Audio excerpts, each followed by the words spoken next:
वालेकुम स्टूडेंट, कैसे हैं आप सब लोग। उम्मीद करती हूँ खैर खैरियत से होंगे। आज की वीडियो में हम डिस्कस करेंगे कि किस तरह से हम ऑब्स्टेट्रिक की हिस्ट्री ले सकते हैं।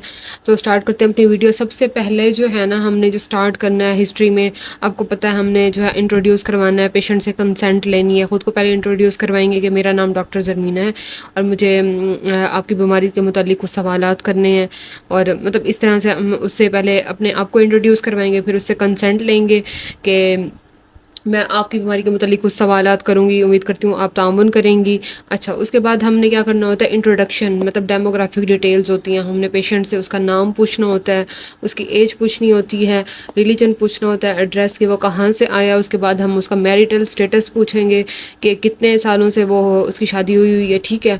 और उसके अलावा हमने ग्रेविडा, पैरिटी, ये मैं आगे जाकर आपको समझाती हूँ कि किस तरह से हमने ये कैलकुलेट करने होते हैं।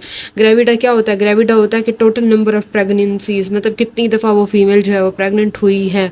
और उसके अलावा पैरिटी की अगर हम बात करें तो जिसको हम पी से ज़ाहिर करते हैं, तो पैरिटी में ये होता है कि हम उससे ये पूछते हैं कि कितने बच्चे उसके अभी ज़िंदा हैं। और तो ये पैरिटी हो गई, ठीक है। नंबर ऑफ़ लाइव बर्थ्स होती हैं। उसके अलावा जो है हमने उसका लास्ट मेंस्ट्रुअल पीरियड पूछना होता है कि लास्ट टाइम उसको मेंसेस कब आए थे। ईडीडी हमने फिर उसी से जो है ना हमने कैलकुलेट करनी होती है। ईडीडी, ईडीडी क्या कहते हैं? इसको कहते हैं एक्सपेक्टेड डेट ऑफ डिलीवरी। ऐसे फॉर एग्जांपल जैसे एक पेशेंट थी तो उसकी जो है ना लास्ट मेंस्ट्रुअल पीरियड उसका है 30 अगस्त 2018 को उसको मतलब हुए थे। तो हमने अगर इससे ईडीडी कैलकुलेट करनी है तो हम क्या करेंगे, 30 में से जो है ना हम 7 ऐड करेंगे और मंथ में जो है हमने 9 ऐड करना है और ये जो ईयर है उसको आगे कर देना है। तो 2018 है तो 2019, ठीक है। तो अब इसकी क्या बनेगी? ईडीडी जो है 30 में से 7 ऐड करेंगे तो 6 और 8 में 9 ऐड करेंगे तो 5 महीना बनेगा और 2019। तो ये इसकी जो है लास्ट ईडीडी हो गई कि एक्सपेक्टेड डेट ऑफ डिलीवरी के इस डेट पे जो है ना वो बेबी होने के चांसेस है। उसके अलावा अगर हम बात करें प्रेजेंटिंग कंप्लेन की, तो प्रेजेंटिंग कंप्लेन क्या होती है? मोस्टली जो ऑब्स्टेट्रिक की हिस्ट्री में होती है कि लेबर पेन हो सकता है उसको, या ब्लीडिंग हो सकती है विद प्रेगनेंसी, या पर विजाइनल लीकिंग हो सकती है। इसी तरह से ही कोई फीमेल रिलेटेड होगी ब्लीडिंग से या प्रेगनेंसी से रिलेटेड कोई उसकी प्रेजेंटिंग कंप्लेन होगी। अच्छा, प्रेजेंटिंग कंप्लेन के बाद जो है ना HOPI, हम HOPI में भी इन्हीं को ही फर्दर डिस्कस करते हैं कि कब हुआ, कैसे हुई, ड्यूरेशन, ऑनसेट और ये सारी चीज़ें।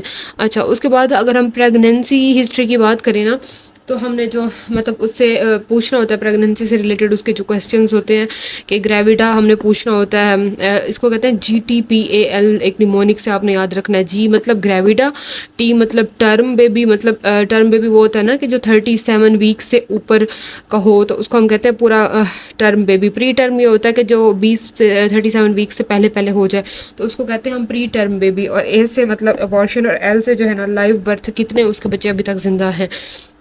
तो अगर आपको मैं एक एग्जांपल से समझाऊं तो जैसे एक पेशेंट है फीमेल, उसके 4 बच्चे हैं और वो अब भी प्रेग्नेंट है, ठीक है। प्रेगनेंसी के साथ वो आई हुई है और जितने भी जो उसकी बच्चे हैं वो जो उनकी क्या कहते हैं उसको गेस्टेशन जो रेंज है वो 38 टू 41 वीक्स है, मतलब उसका कोई अबॉर्शन भी नहीं हुआ और सारे उसके जो हैं टर्म बेबीज़ हैं। और उसके अलावा जो है ना उसके 4 अभी जो लाइव चिल्ड्रन हैं, मतलब जो बच्चे हैं जो अभी ज़िंदा हैं। तो हम क्या बनाएंगे कि 4 बच्चों के साथ वो आई है और अभी वो प्रेग्नेंट है, तो 4 जमा 1 करेंगे तो ग्रेविडा क्या बनेगी? 5, ठीक है। और उसके अलावा टर्म बेबी हमने कहा कि सारे जो है ना उसके बेबीज़ तो 38 से 41 वीक के दरमियान है, मतलब सारे टर्म बेबी हैं, कोई भी प्री टर्म बेबी नहीं है, कोई भी अबॉर्शन नहीं है। तो हम क्या करेंगे? T4। और जो है प्री टर्म बेबी कोई नहीं है, अबॉर्शन भी 0, और लिविंग बर्थ में हमने कहा कि 4 बच्चे हैं तो L4 बनेगा। तो ये जो है ना बहुत इंपॉर्टेंट है, ये बहुत पूछ लेते हैं कि GTPAL क्या होता है, या इसको हम GP भी सिंपल, कुछ लोग जो है ना GP लिखते हैं।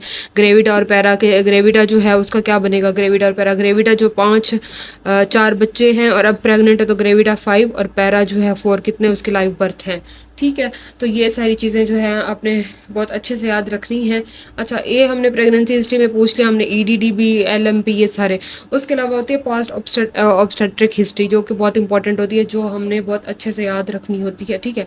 अब पास्ट ऑब्स्टेट्रिक हिस्ट्री में क्या करेंगे? फर्स्ट ट्राइमेस्टर पूछेंगे उससे, देन हमने पूछना उससे फर्स्ट ट्राइमेस्टर पूछेंगे, उसके अलावा उसके बाद हम उससे पूछेंगे सेकंड ट्राइमेस्टर, देन हमने पूछना है कि थर्ड ट्राइमेस्टर में क्या क्या चीज़ें जो हैं उसको हुई हैं। अब पहले अगर फर्स्ट ट्राइमेस्टर की मैं बात करूँ तो फर्स्ट ट्राइमेस्टर में हम जो है ना फर्स्ट ट्राइमेस्टर, ठीक है, फर्स्ट ट्राइमेस्टर में हमने कौन कौन से क्वेश्चनिंग करनी है उससे। तो हमने सबसे पहले उससे पूछना है कि आपने जो है ना अपनी प्रेगनेंसी किस तरह से कन्फर्म की, आपने जो है यूरिन टेस्ट किया था कोई, या कोई यूरिन टेस्ट से जो है ना जिसको हम कहते हैं यूपीटी, ठीक है, ये जो टेस्ट होता है आपने यूरिन से ही प्रेगनेंसी आपको कन्फर्म हुई थी। उसके अलावा कोई आपने लैब टेस्ट तो नहीं करवाया।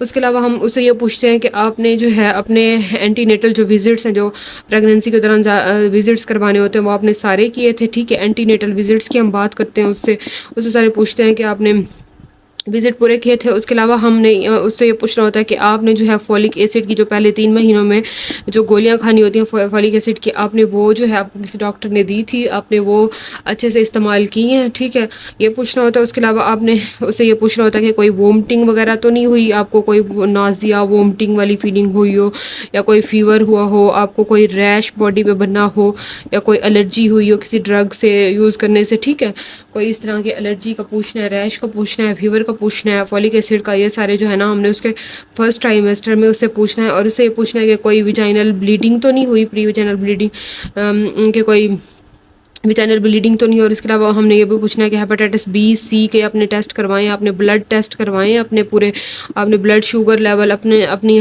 चेक करवाई है। ये सारी चीज़ें जो है ना हमने उससे फर्स्ट ट्राइमेस्टर में ये क्वेश्चंस करने होते हैं। अच्छा, उसके बाद हमने क्या करना होता है, उससे सेकंड ट्राइमेस्टर का पूछना होता है कि सेकंड ट्राइमेस्टर में क्या क्या हमने उससे पूछना है। अब अगर मैं बात करूँ तो सेकंड ट्राइमेस्टर में जो है हमने उससे क्या क्या क्वेश्चनिंग करनी, हमने क्विकनिंग का पूछना है। क्विकनिंग क्या होती है, ये होती है एक बच्चे की जो मूवमेंट्स हो रही होती हैं, ठीक है, उनको उसको हम कहते हैं क्विकनिंग, और ये होती है 5 मंथ के करीब करीब स्टार्ट, ठीक है, 4 से 5 मंथ के दरमियान में। हमने उससे ये पूछना होता है कि आपको जो है बच्चे की मूवमेंट जो है वो फील होती है, और ये सारा पूछना होता है। उसके अलावा हमने उससे सप्लीमेंट्स का पूछना होता है। अच्छा, आपको पता होगा कि जो है हमने फॉलिक एसिड की जो दवाइयाँ होती हैं वो हमने पहले 3 महीनों में देनी होती है, और उसके अलावा जो कैल्शियम और आयरन सप्लीमेंट्स होते हैं ना वो हमने सेकंड ट्राइमेस्टर या थर्ड में भी दे सकते हैं, ठीक है, मोस्टली जो है ना हमने कैल्शियम और आयरन जो है सेकंड ट्राइमेस्टर में ही देते हैं, ठीक है उसको। तो हमने उससे सप्लीमेंट्स का पूछ लेना। और उससे हमने एक बहुत इंपॉर्टेंट सवाल किया, आपने एनोमली स्कैन करवाया, मतलब उसको तो नहीं पता होगा कि एनोमली स्कैन हमने ये कहते हैं कि आपने जो है कोई ऐसा आपने ऐसा टेस्ट करवाया है जिससे जो है एनोमली स्कैन मतलब नुक्स निकालने वाला कोई स्कैन आपने करवाया जिससे बच्चे में अगर कोई नुक्स हो तो वो पता चल जाता है, तो वो जो है उसको हम कहते हैं एनुअली स्कैन, जिससे कंफर्म हो जाता है कि बच्चा बिल्कुल ठीक है, उसमें कोई नुक्स नहीं है और ग्रोथ उसकी ठीक हो रही है, सारी चीज़ें। अच्छा, उसके बाद जो है हमने उससे यूरिन का पूछना है और उसकी बाउल प्रॉब्लम्स की कोई पेशाब में मसला तो नहीं है, बाउल हैबिट्स का पूछना होता है। ये सारी चीज़ें जो है ना हमने उससे सेकंड ट्राइमेस्टर में पूछनी होती हैं। अच्छा, उसके अलावा थर्ड ट्राइमेस्टर की अगर मैं बात करूँ तो उसमें क्या पूछते हैं, थर्ड ट्राइमेस्टर में हमने पूछना होता है पेशेंट से कि कोई मूवमेंट्स का पूछना होता है, भाई फीटल मूवमेंट्स ठीक हो रही हैं, ठीक है, फीटल मूवमेंट्स की हम बात कर रहे होते हैं। उसके अलावा हमने ये पूछना होता है कि कोई विजाइनल ब्लीडिंग तो नहीं हुई कोई थर्ड ट्राइमेस्टर में मोस्टली जो पेशेंट्स को होती है। तो उसके अलावा जो है ना हमने उससे ये पूछना होता है कि आपने टेटनस टॉक्साइड टेटनस के इंजेक्शन लगवाए हैं, मतलब इसको हम उर्दू में अगर मैं आसान अल्फाज में कहूँ तो हम उनसे पूछते हैं कि आपने जो पट्टे के अंदर टीके लगते हैं वो लगवाए हुए हैं पट्टे में। अच्छा, ये 2 तरह के 2 टीके लगते हैं, एक लगता है 7 मंथ पे और दूसरा जो है ना 8 मंथ या 9 मंथ पे, ठीक है, ये 1 महीने के बाद लगता है। 2 इंजेक्शन जो है ये पट्टों में लगते हैं, इसको कहते हैं टेटनस टॉक्साइड इंजेक्शंस। तो ये जो है वैक्सीन बहुत मस्ट होती है प्रेगनेंसी में। उसके अलावा ये सारी चीज़ें हम उससे पूछ लेते हैं थर्ड ट्राइमेस्टर में। अच्छा, ये सारी हो गई हमारी ऑब्स्टेट्रिक हिस्ट्री में। उसके बाद होती है हमारी गायनाकोलॉजिकल हिस्ट्री। अब गायनाकोलॉजिकल हिस्ट्री क्या होती है, उसमें हम ये पूछ लेते हैं कि मीनार का पूछ लेते हैं कि मेंस्ट्रुअल साइकिल आपके मेंस्ट्रुअल साइकिल का पूछ लेते हैं कि मेंस्ट्रुअल पीरियड आपके ठीक आ रहे हैं, कितना फ्लो है, कैसे हैं, कब आते हैं, कितने दिन तक आते हैं, और ये सारी चीज़ें। उसके बाद हम कंट्रासेप्शन को पूछ लेते हैं कि आपने जो है कौन सा कंट्रासेप्शन मेथड यूज़ किया है, जो कोई छल्ले वाला या कोई टी ट्यूब या कोई इस तरह से हम उनसे पूछते हैं। और ये पूछते हैं कि कितने साल के लिए आपने कोई कंट्रासेप्शन मेथड यूज़ किया। तो ये सारे जो है ना हमारी गायनाकोलॉजिकल हिस्ट्री में आ जाता है। उसके बाद हमारी आती है past medical history. Past medical history में भी हम ये पूछते हैं कि हॉस्पिटल या मेडिकल के कभी आपको किसी मसले से पहले हॉस्पिटल तो नहीं आना पड़ा, या कोई आपको ऐसी बीमारी हुई है जिसकी वजह से आपको अस्पताल आना पड़ा हो। तो ये सारी हो गई। उसके अलावा जो है ना हम ड्रग हिस्ट्री पूछते हैं। ड्रग हिस्ट्री में पहले कोई किसी मेडिसिन से आपको कोई एलर्जी वगैरह तो नहीं हुई, और कौन कौन सी दवाइयाँ आपने अगर कोई बीमारी हुई है तो पहले आप यूज़ कर रही हैं। उसके अलावा जो है हम फैमिली हिस्ट्री का पूछते हैं कि पहले कोई किसी फैमिली में कोई इस तरह का कोई इशू तो नहीं हुआ। और उसके अलावा हम ये पूछते हैं कि घर अपना है, किराए का है, कितने कमरे हैं, कौन कौन रह रहा है, और ये सारी चीज़ें जो है ना ये भी हम ऑब्स्टेट्रिक की हिस्ट्री में कन्फर्म करते हैं। आई होप कि आपको अंडरस्टैंड होगी। Thank you.